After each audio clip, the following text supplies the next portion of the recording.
Hello friends, greetings of the day to all of you. नवी classes में आपका एक बार फिर से स्वागत है। उम्मीद है आपको पहली वाली वीडियो पसंद आई होगी और अगर अब तक आपने हमारी पहली वाली वीडियो नहीं देखी है तो ज़रूर देखिएगा। चलिए अब स्टार्ट करते हैं ये वीडियो जो कि नाउन और उसके टाइप्स पर बेस्ड है। अगर अब तक आपने हमारा चैनल सब्सक्राइब नहीं किया है तो तुरंत कर लीजिए। आई प्रॉमिस कि आपको अच्छा कंटेंट मिलेगा। Now let's start the topic noun and its types. Noun के बारे में हमने अपनी पहली वाली वीडियो में भी डिस्कस किया था कि ये एक इम्पॉर्टेंट पार्ट ऑफ स्पीच है। इस वीडियो में हम नाउन के बारे में डिटेल में डिस्कशन करेंगे कि आखिर नाउन होता क्या है। इस वीडियो में आपको नाउन से रिलेटेड काफ़ी ऐसी जानकारी मिलेगी जो कि आपको पहले शायद ना पता हो, तो वीडियो को पूरा ध्यान से देखिएगा। Noun. A noun refers to the name of some specific thing. Specific thing means किसी particular चीज का नाम और a group of things such as living creatures, objects, place, quality, idea या state of existence. किसी भी व्यक्ति का नाम, किसी भी वस्तु का नाम, किसी भी स्थान का नाम, कोई आप जो चीज आप टच कर सकते हैं या नहीं टच कर सकते हैं, everything is placed in the category of nouns. Nouns are known as naming words. हमने पहले भी बताया था कि नाउन को क्या बोला जाता है, नेमिंग वर्ड्स।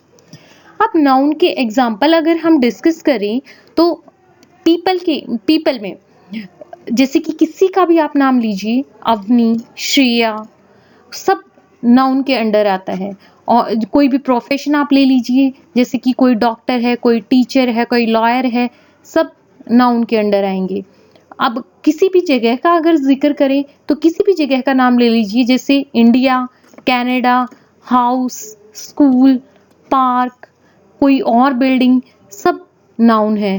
किसी भी एनिमल का नाम लेंगे, कैट, डॉग, माउस, जिराफ, सब नाउन है।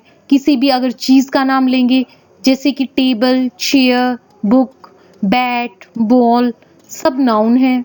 किसी भी आइडिया और फीलिंग का नाम अगर हम लेंगे तो वो भी नाउन है, जैसे कि काइंडनेस, जॉय, ऑनेस्टी।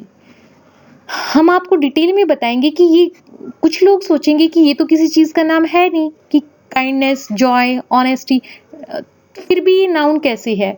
हम ये भी एक नाउन का टाइप होता है जो कि हम आपको डिटेल में समझाएंगे।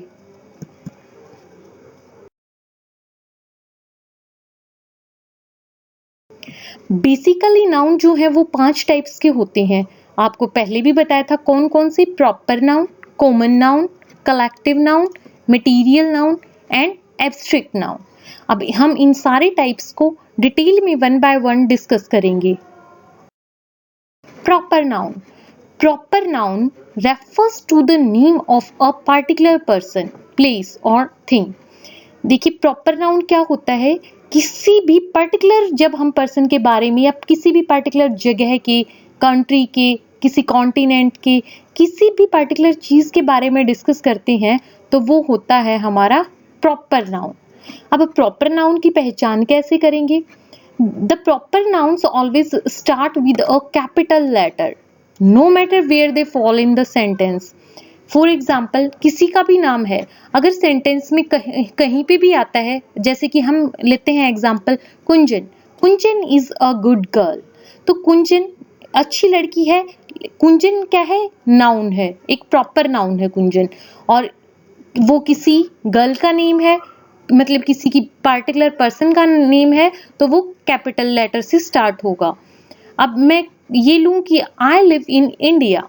अब इंडिया, इंडिया तो सेंटेंस में स्टार्टिंग में नहीं आ रहा है, फिर भी ये कैपिटल होगा, मतलब कि फर्स्ट लेटर इसका कैपिटल लिखा जाएगा क्योंकि ये एक पर्टिकुलर नाउन है।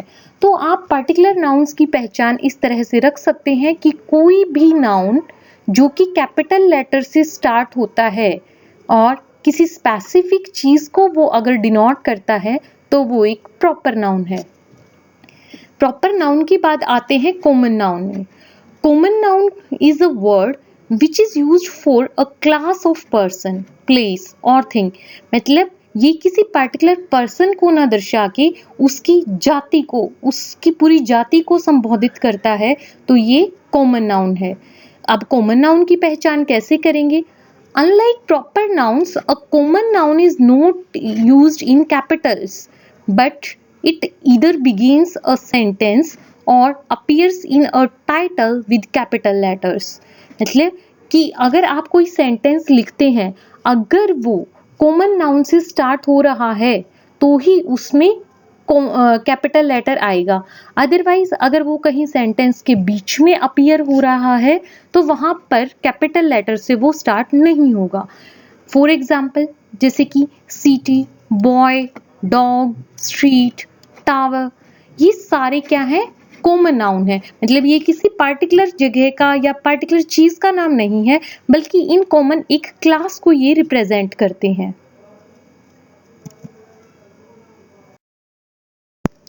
चलिए, अगर आपको अब भी समझ नहीं आया है कि कॉमन और प्रॉपर नाउन को आप कैसे डिफरेंशिएट करेंगे, तो हम आपको एक अच्छा सा इसका तरीका बता देते हैं कि आपका कंफ्यूजन दूर हो जाएगा।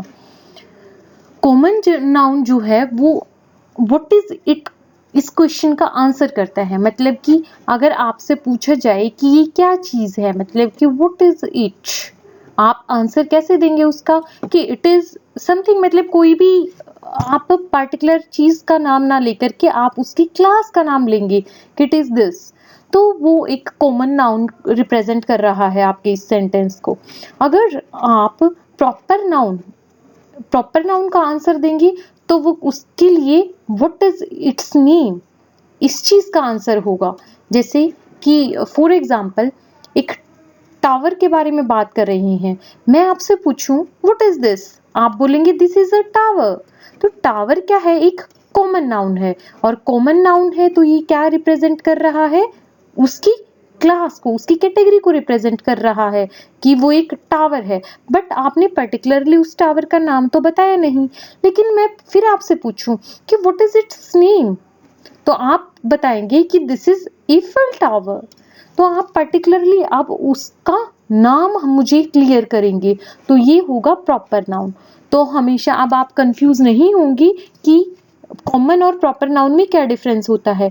कॉमन नाउन किस चीज का आंसर होता है? व्हाट इज इट का या व्हाट इज दिस का। और प्रॉपर नाउन किसका आंसर होता है कि what is it's name, what is the name of the thing और द प्लेस और द पर्सन। सो इस चीज को ध्यान में रखिएगा। कॉमन नाउन के बाद अब हम डिस्कस करेंगे कलेक्टिव नाउन के बारे में। कलेक्टिव नाउन क्या होता है? कलेक्टिव नाउन आपकी समूहवाचक संज्ञा होती है, मतलब कि जो एक ग्रुप को डिनोट करती है।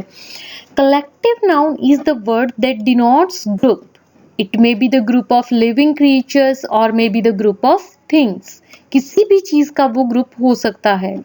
फॉर एग्जाम्पल जैसे कि army, family, cattle, class, heard, pack. किसी भी चीज का आप नाम ले रहे हैं, मतलब जो भी एक ग्रुप को रिप्रेजेंट कर रही है। जैसे कि army, army is a group of soldiers, family is a group of family members, cattle, cattle is a group of animals, class which is a group of students, herd which is a group of cows, pack which is a group of wolves। तो किसी भी आप group को, मतलब as a team, किसी भी चीज को आप एज अ टीम रिप्रेजेंट करेंगे तो वो होता है आपका collective noun. Collective nouns can be treated as singular और plural depending upon the sense of your sentence. कि आपके सेंटेंस पे डिपेंड करेगा कि आप कलेक्टिव नाउन को सिंगुलरली रिप्रेजेंट कर रहे हैं या उसको प्लूरल फॉर्म में आप ले रहे हैं। But we can not use a collective noun both as singular and plural in the same sentence. कि एक सेंटेंस के अंदर हम उसको सिंगुलर और प्लूरल दोनों फॉर्म में नहीं ले सकते। मतलब अलग अलग सेंटेंस में अगर हम कलेक्टिव नाउन को यूज कर रहे हैं तो वो आपकी सेंटेंस पे डिपेंड करेगा कि वो सिंगुलर भी हो सकता है या वो प्लूरल भी हो सकता है। लेकिन एक ही सेंटेंस के अंदर वो सिंगुलर और प्लूरल दोनों नहीं हो सकता है। चलिए सिंगुलर और प्लूरल फॉर्म की हम यूज को समझते हैं कोई एग्जाम्पल की हेल्प से। तो हमने एग्जाम्पल लिया है ऑडियंस का। ऑडियंस जो कि एक कलेक्टिव नाउन को रिप्रेजेंट करता है, तो हम अब सीखेंगे कि इसको कैसे सिंगल और प्लूरल फॉर्म में हम यूज कर सकते हैं। The audience is quiet and attentive. Here the singular verb is used. It means जो हमने कलेक्टिव नाउन यूज किया है, यानी कि वर्ड जो ऑडियंस हमने यूज किया है, वो एक सिंगल यूनिट को इकट्ठे रिप्रेजेंट कर रहा है। तो ये एक सिंगुलर फॉर्म का यूज है कि हमने इसको सिंगुलर नाउन के रूप में यूज किया है ऑडियंस को। अगर हम बोलें द ऑडियंस और the members of the audience are going to their separate ways, they are going their separate ways, it means हमने इसको प्लूरल फॉर्म में रिप्रेजेंट किया है, क्योंकि यहाँ पे हमने जो वर्ब यूज की है वो प्लूरल फॉर्म को रिप्रेजेंट करती है। और ऑडियंस जो है they are going their separate ways, मतलब वो अलग अलग रास्ते जा रहे हैं, तो वो अब एक दूसरे के साथ अब अटैच्ड नहीं है, वो एक सिंगल यूनिट को रिप्रेजेंट नहीं कर रहे, वो एक सिंगल एक्शन शो नहीं कर रहे। तो ये इसका प्लूरल यूज होता है, कलेक्टिव नाउन का ये प्लूरल यूज है। कि अगर कोई सेंटेंस सजेस्ट करे कि members of the group are acting independently of one another, कि मतलब वो एक दूसरे से रिलेटेड काम नहीं कर रहे हैं, अलग अलग अपना एक्शन परफॉर्म कर रहे हैं, तो ये एक प्लूरल वर्ब यूज होगी और ये प्लूरल फॉर्म में कलेक्टिव नाउन का एग्जाम्पल होगा। कलेक्टिव नाउन के बाद नेक्स्ट हमारा आता है मटेरियल नाउन, जिसको आप हिंदी में द्रव्यवाचक संज्ञा भी बोलते हैं। तो द्रव्यवाचक संज्ञा क्या होती है, चलो देखते हैं। A noun that refers to the name of a matter, किसी भी मैटर का नाम है, किसी भी मतलब मटेरियल का नाम है, तो वो क्या होगा, मटेरियल नाउन।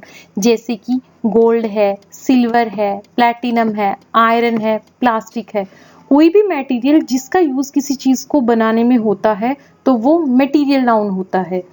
अब कुछ लोग कंफ्यूज होते हैं कि मटेरियल नाउन और कंक्रीट नाउन जो है वो सेम थिंग है या डिफरेंट थिंग है, तो उनके लिए एक उनके कंफ्यूजन को दूर करने के लिए इसको बिल्कुल डिटेल में हम एक्सप्लेन करेंगे।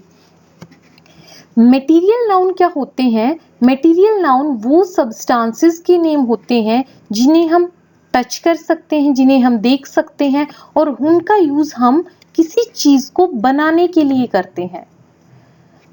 On the other hand, concrete noun refers to the name of something or someone that we can perceive through our senses. We can experience by hearing, smelling, tasting or touching it. मतलब कि उस ऐसा नहीं है। अब दोनों में difference ये है कि चलो आप बोलेंगे कि हम देख भी दोनों को सकते हैं, हम टच भी दोनों को कर सकते हैं, तो दोनों में डिफरेंस क्या हुआ? देखिए, कंक्रीट नाउन जो है वो एक कॉमन नाउन का ही सब पार्ट होता है, ये कोई बेसिक टाइप नहीं है नाउन का, ये कॉमन नाउन के अंडर आता है। और इसके अंडर जैसे एग्जांपल आप देखेंगे तो जैसे पेंसिल है, बुक है, कारपेट है, टेबल, चेयर है, मतलब ये अपने आप में पूरी वस्तुएं हैं। ये नहीं है कि इससे हम किसी और मटेरियल को बना रहे हैं, मतलब ये पर्टिकुलर चीजें हैं जो जिनसे हम किसी और मटेरियल को फॉर्म नहीं कर रहे हैं, ये अपने आप में कंप्लीट है। तो these are the example of concrete noun. जबकि मटेरियल नाउन वो मैटर या वो मटेरियल होता है जिससे हम थिंग्स को फॉर्म करते हैं। अब मटेरियल नाउन के बाद एट लास्ट आता है एब्स्ट्रैक्ट नाउन। एब्स्ट्रैक्ट नाउन, जैसा कि हमने पहली वीडियो में भी बताया था कि भाववाचक संज्ञा होती है, ये किसी चीज का नाम न हो करके it denotes an idea, quality और state rather than a concrete object. किसी ऑब्जेक्ट की बजाय ये एक आइडिया को, किसी चीज की क्वालिटी को, इनको रिप्रेजेंट करता है। Abstract nouns are the things that we cannot see और टच। हम इनको न देख सकते हैं न टच कर सकते हैं। We can only feel them, we can only have idea about them. For example, bravery, honesty, अब कोई कितना ईमानदार है, कितना ब्रेव है, आप देख थोड़ा सकते हैं, लेकिन ये क्या है, ये एब्स्ट्रैक्ट नाउन है कि आप उसको फील कर सकते हो, आप जॉय को फील कर सकते हो, हैप्पीनेस को कर सकते हो, डेडिकेशन, डिटर्मिनेशन, जो भी थॉट है या आपकी फीलिंग है, तो वो सब एब्स्ट्रैक्ट नाउन में कंसीडर होगा। Our five senses cannot detect this group of noun.